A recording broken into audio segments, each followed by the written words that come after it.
नमस्कार, आप देख रहे हैं Zee TV news. Umaria Bandhavgarh national park के अंतर्गत विद्युत करंट की चपेट में आने से जंगली मादा हाथी की हुई मौत। उमरिया जिले के बांधवगढ़ नेशनल पार्क के अंतर्गत पनपथा परिक्षेत्र के गंगीताल बीट में निर्मित तालाब की मेड़ से गुजर रही 11 केवी विद्युत लाइन की चपेट में आ जाने से एक मादा हाथी की मौके पर ही मौत हो गई।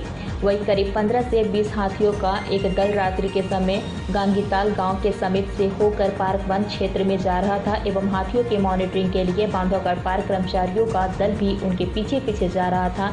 जहां रात्रि 1:30 बजे हाथियों का दल कक्ष क्रमांक 433 में निर्मित तालाब के पास से गुजरा एवं एक मादा हाथी तालाब की मेड़ पर चढ़कर आगे जाने का प्रयास करने लगी। इसी दौरान मेड़ पार करते समय मादा हाथी की सूंड ऊपर से गुजर रही 11 केवी विद्युत लाइन के तारों को छू गई, जिसके कारण मादा हाथी करंट की चपेट में आ गई एवं वेस्ट वियर की दीवार से गिरकर नीचे जमीन पर तड़पने लगी और कुछ समय बाद उसकी सांसें थम गई एवं उसकी मौके पर ही मौत हो गई।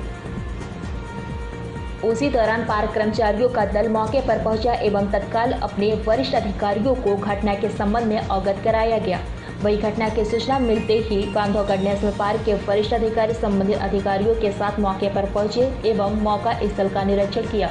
वही बांधवगढ़ नेशनल पार्क के डायरेक्टर विसेंट रहीम संबंधित अधिकारियों एवं टाइगर रिजर्व के पशु चिकित्सक डॉक्टर नितिन गुप्ता के साथ घटना स्थल पर पहुंचकर मादा मृत हाथी की पोस्टमार्टम कार्रवाई की गई एवं अवयव के सैंपल सील कराए गए, जहां पोस्टमार्टम उपरांत मादा हाथी के शव को निर्धारित औपचारिकताओं की पूर्ति करते हुए जेसीबी मशीन से जमीन पर गहरा गड्ढा खोदकर उसमें नमक और चूना डालकर मादा हाथी की दफन कार्रवाई पूरी की गई, जिसकी सूचना मुख्य वन प्राणी एवं अन्य वरिष्ठ अधिकारियों को दी गई। वहीं इस पूरे मामले में संबंधित लोगों ने बताया कि पार्क एरिया में जानवरों की सुरक्षा को ध्यान में रखते हुए जंगली क्षेत्रों से गुजर रही खुली हुई हाई टेंशन लाइन को आइसोलेटेड किया जाना चाहिए, जिसमें जानवरों की सुरक्षा हो सके। पेश उमरिया से शंकर सिंह चंदेल की एक खास रिपोर्ट। देखिए, जो भी वहाँ पे इस तरह की घटनाएं या दुर्घटनाएं होती हैं वो अपने आप में बहुत चिंतनीय है। हाथी जो कि बहुत समझदार जानवर होता है और वहाँ पे जो वायरिंग है जिसकी वजह से करंट जो फैलता है उसे इंसुलेट करना चाहिए और या तो उसे ऐसा करना चाहिए कि ज़मीन के नीचे से निकाला जाना चाहिए ताकि कोई भी जानवर, ना कि हाथी, कोई भी जानवर उसकी चपेट में ना आए और उसकी मौत ना हो। ये जिम्मेदारी प्रबंधन की है, प्रबंधन के लोगों की है और वो इस चीज़ का विशेष रूप से ध्यान रखें क्योंकि ये वन्य प्राणी हमारी धरोहर है। आज बांधवगढ़ नेशनल पार्क को या हमारी इस एरिया को एक अच्छे जंगलात वाले स्वरूप में देखा जाता है। जानवरों से भरा पूरा जंगल है, आगे भी इसकी ऐसी अहमियत बनी रहे, विश्व पटल पर इसे जाना जाए, ऐसी कोई दुर्घटनाएं ना हो जिससे कि हमारा नाम खराब हो, बांधवगढ़ का नाम खराब हो। यही हम सबकी वन्य प्राणी जो विशेषज्ञ हैं, वन्य प्राणी से जो प्रेम करने वाले लोग हैं, वो सब यही चाहते हैं कि आगे सब कुछ अच्छा रहे और लोगों की और जानवरों की सुरक्षा है। करंट से एक हाथी का मारा जाना। बहुत दिनों से जंगली हाथियों के झुंड हमारे बांधवगढ़ टाइगर रिजर्व के आसपास विचरण कर रहे हैं, ये सर्वविदित है। इसके बावजूद भी उनके प्रोटेक्शन की किसी प्रकार की कोई व्यवस्था ना होने का ये एक नायाब स्थिति है। पनपथा रेंज के गांगीताल में हाथियों का एक झुंड विचरण करते हुए करंट की चपेट में आया, जिससे एक हाथी की मौत हो गई। कितनी हास्यास्पद बात है।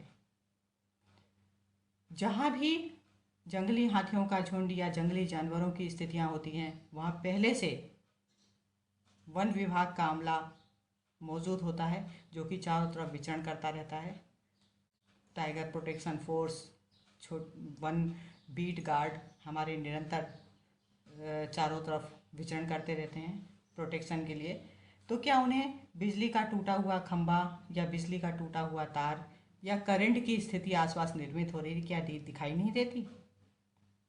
और अगर दिखाई दी भी तो क्या उन्हें उनका ये मॉरल ड्यूटी नहीं बनती कि एमपीवी वालों को सूचित करें, उसे जल्द से जल्द रिपेयर करवाएं? बफर जोन का इलाका हमारा बहुत बड़ा है। टाइगर रिजर्व के अंतर्गत बहुत सारे हाथियों के झुंड चारों तरफ विचरण कर रहे हैं, जो कि उड़ीसा से छत्तीसगढ़ क्षेत्र से आए हुए हैं। ये आज की बात नहीं है, ये बहुत दिनों की बात है। आज एक हाथी करंट की चपेट में आकर मौत के मुंह में समा गया। कल कोई व्यक्ति भी हो सकता है, हमारे फॉरेस्ट के बीट गार्ड भी हो सकते हैं जो निरंतर वहाँ विचरण करते रहते हैं। अदर एनिमल्स भी हो सकते हैं। इसके पहले भी पनपथा सेंचुरी में हमारा जो टाइगर था करंट की चपेट में आकर के उसकी मौत हुई थी। तो क्या चौकस रहने की आवश्यकता नहीं है? आज बहुत ही दुखद घटना की जानकारी लगी। बांधवगढ़ नेशनल पार्क में आज एक गजराज हाथी की करंट लगने से मौत हो गई। बड़ा दुख का विषय है कि इस समय देश में हम गणपति का त्यौहार मना रहे हैं और ऐसे समय पर एक भारी भरकम हाथी की करंट लगने से मौत हुई। ये हमारे लिए कितने अमूल्य होते हैं, कितने कीमती होते हैं ये जानवर, ये बताने की आवश्यकता नहीं है। जबकि वहाँ पर अगर करंट लगा है तो निश्चित ही विद्युत विभाग द्वारा कोई ऐसा तार बिछाया गया होगा जिससे ये करंट लगा है। ये भी जानकारी लगी है कि उनका हाथी का दाह संस्कार कर दिया गया है। पर इसके पूर्व भी हमेशा समाचार पत्रों के माध्यम से, टीवी के माध्यम से जानकारी लगती रही है कि काफ़ी जानवर वहाँ मारे जाते रहे हैं। ये बहुत ही चौंकाने वाली और बड़ी दुखद घटना है।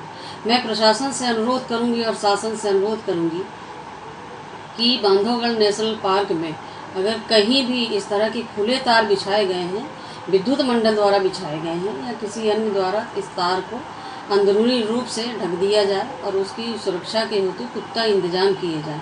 क्योंकि ये हमारे नेशनल पार्क में जो पशु पक्षी हैं, इन्हें दूर दूर से लोग देखने आते हैं और इस तरह से करंट लग के बेमौत मारे जाना ये बड़ा ही दुखद विषय है। ऐसा होना नहीं चाहिए। तो मैं शासन प्रशासन से यही अपील करती हूँ कि ये जो आज हाथी की करंट लगने से मौत हुई है, ऐसा दोबारा ना हो, इसके पुख्ता इंतजाम किए जाना चाहिए। जय भारत, जय हिंद। सबसे पहले हमारी जो अमूल्य धरोहर है बांधवगढ़ नेशनल पार्क, वन्य प्राणी क्षेत्र है जहाँ पर प्राणी भी रहते हैं, मनुष्य भी रहते हैं और एक दूसरे की रक्षा और एक दूसरे के रखरखाव करने की बात जो है मनुष्य पर आती है। तो वन्य प्राणियों की उसी प्रकार से रक्षा करें जिस प्रकार से हम अपने बच्चों की करते हैं कि विश्व की धरोहर है। बांधवगढ़ हमारा आपका पहचान बनता है, इससे हम बहुत दूर तक जाने जाते हैं। ऊपरिया को कोई नहीं जानेगा, लेकिन बांधवगढ़ नेशनल पार्क के नाम से ऑल ओवर वर्ल्ड के लोग जानते हैं, टूरिस्ट आते हैं। तो इस तरीके की बिजली लगाने वाली कार्यवाही स्थानीय जन न करें और विद्युत विभाग से भी मेरा निवेदन है कि ये फिनिशिंग का कार्य अतिशीघ्र इसको संपन्न कराएं ताकि ऐसी घटना दोबारा पुनः कारित न हो। इसके पहले भी कहीं शेर मरा, कहीं हिरण मरा, कई जानवरों की मृत्यु हुई करंट लगने से। और मैं दोनों वन विभाग से, बिजली विभाग से और स्थानीय लोगों से पुनः निवेदन करूंगी कि इस प्रक्रिया पर रोक लगाएं ताकि हमारे संपत्ति की सुरक्षा हो सके। धन्यवाद। नेशनल पार्क एरिया में एक जंगली हाथी करंट की चपेट में आने से उसकी मृत्यु हुई है, वो बहुत दुखद घटना है। खासतौर से जहाँ की नेशनल पार्क के अंदर से हाई टेंशन लाइनें, ज़्यादा पावर की लाइनें गुजरी हुई हैं और सभी लाइनें खुली हुई हैं, उनकी सुरक्षा के उनको आइसोलेटेड नहीं किया गया है। वो तारें आइसोलेटेड न होने से किसी भी समय दुर्घटना हो सकती है और जंगली जानवरों के लिए बहुत बड़ा खतरा है। ऐसी स्थिति में MPEB से, मैंने मध्य प्रदेश शासन से, केंद्र शासन से तथा पार्क प्रबंधन से ये अपेक्षा की जाती है कि वो जो नेशनल पार्क एरिया के ऊपर से हाई टेंशन लाइनें गई हैं उनको विधिवत आइसोलेटेड कराया जाए ताकि जंगली जानवरों की जान की सुरक्षा की जा सके और नेशनल पार्क में जो जानवर हैं उनकी जीवन की रक्षा हो सके। अगर आइसोलेटेड नहीं किया जाता तारों को तो जंगली जानवरों को बचाना बहुत कठिन हो जाएगा और पार्क प्रबंधन इस संबंध में इसकी लापरवाही स्पष्ट परिलक्षित होती है कि यह तो तारों को हटवाए या कि उनको आइसोलेटेड करे या कि उनको ज़मीन के अंदर से किया जाए ताकि जंगली जानवरों की सुरक्षा हो सके। सबसे बड़ी बात है कि इस नेशनल पार्क के अंदर से ही बहुत सारे गाँवों में जो विद्युत गई है, विद्युतीकरण के पोल गड़े हुए हैं और वो पोल इतने बड़े नहीं हैं, इतने ऊंचे नहीं हैं कि उसमें हाथी आराम से निकल जाए। क्योंकि वो पुराने पोल हैं, पुरानी विद्युत लाइन है, वो कम ऊंचाई के हैं, हाथी उनके ऊंचाई के बराबर हो गए हैं। तो इस प्रकार से ये जो पता रेंज अंतर्गत एक जो विद्युत लाइन में एक चपेट में हाथी आया और उसकी मृत्यु हो गई, निश्चित रूप से वन प्राणी संरक्षण अधिनियम के नियमों और सिद्धांत के विरुद्ध है। और ये देखने वाली बात है कि वो जो बिजली के पोल से जो हाथी मरा है उसमें भविष्य में कभी या दूसरे इस प्रकार की घटना न घटे, इसलिए बिजली के पोल को ऊपर उठाना होगा। जो हाथी है उस प्रकार जाए नहीं, और यदि नेशनल पार्क के अंदर बिजली तार ले जाना ही जरूरी है, क्योंकि सीधी लाइन ले जाने में कम खर्चा आता है, तो उन वायरों को प्लास्टिक कोटेड करना पड़ेगा या फिर अंडरग्राउंड ले जाना पड़ेगा, जिससे कि भविष्य में घटना न घटे। पार्क के अंदर बिजली से हाथी की मृत्यु हुई निश्चित रूप से दुखद बात है, वन प्राणी है, और भविष्य में हम चाहते हैं कि ऐसी घटना न घटे। इसके लिए जो भी सुरक्षात्मक उपाय है नेशनल पार्क को, एमपीवी को, सभी को करना होगा। जैसा कि बताया जा रहा है कि वो करंट लगने से मृत्यु हुई है, ये अपने आप में गंभीर चिंता की बात है। जहाँ तरफ एक तरफ हम वाइल्ड लाइफ कंजर्वेशन एक्ट की बात कहते हैं, और दूसरी तरफ अगर इस तरह से किसी लापरवाही या किसी गलती की वजह से किसी अगर वन्य प्राणी की मृत्यु होती है तो उसके लिए ज़रा गंभीर चिंतन करना चाहिए और कोई सार्थक पहलकदमी करनी चाहिए। अब इसमें दो बातें हैं। पहली बात तो ये है कि जो हमारे नेशनल पार्क का इलाका है वहाँ पर जितनी भी ये जो वायरिंग है, जो इलेक्ट्रिक के पोल और उनसे जो गुजरने वाले वायर हैं, उन सबको इंसुलेटेड करना बहुत ज़रूरी है।